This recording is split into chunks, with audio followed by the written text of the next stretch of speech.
Il était une fois un hôpital qui n'avait ni de plage, ni de terrain de foot, ni de cours d'école, ni de fête d'anniversaire. Dans cet hôpital, tout allait en notre rire. Ce n'était pas évident de se faire à cette vie. On aurait pu penser qu'il ne se passait jamais rien d'intéressant, mais c'était tout le contraire. En réalité, il se passait plein de choses, sauf que les événements se déroulaient à une allure différente. Beaucoup de personnes ont le sentiment que le temps s'arrête quand ils franchissent ces pas. Mais moi, je pense que c'est ici qu'on peut trouver tout le sens de la vie. Et c'est dans cet hôpital que je vivais. Et même si ça fait 2 ans que j'étais là, je n'avais toujours pas d'amis. Mais je ne perdais pas espoir. Et chaque matin, alors que le soleil se levait, je priais de toutes mes forces pour qu'un autre enfant arrive. Un enfant qui changerait tout le cours des choses. Et pendant ce temps, tout près d'ici, la vie des autres continuait à défiler, comme si n'étais jamais malade. C'est vrai, lorsque tu es en bonne santé, est-ce que tu penses à ceux qui sont à l'hôpital ?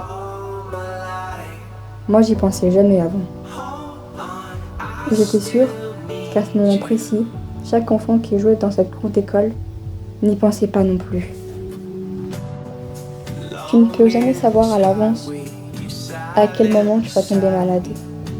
Et même si tu es le garçon le plus stupide du collège, j'ai de la peine pour toi. Tu ne le sais pas encore, mais tu partageras bientôt ma chambre.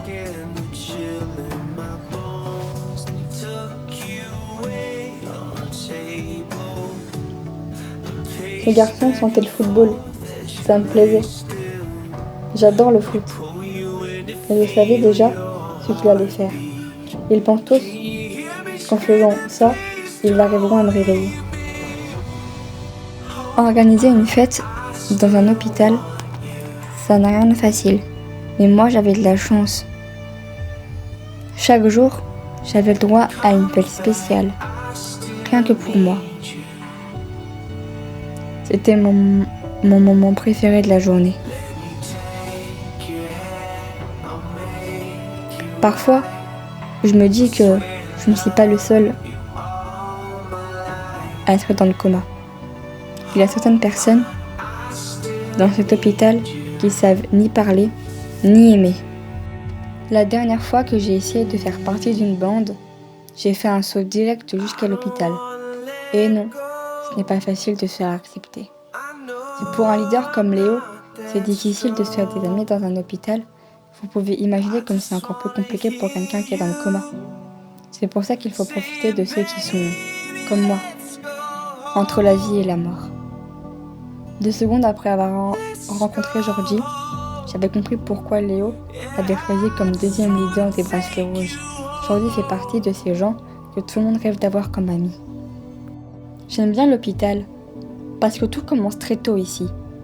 On n'a pas l'impression de perdre son temps. Au contraire, chaque jour passe très vite. Le seul inconvénient, c'est que les problèmes arrivent aussi très tôt. Je ne sais pas si vous avez remarqué, mais parfois, il y a des gens qui communiquent avec vous d'une façon très particulière. Comme si leur esprit était connecté au vôtre.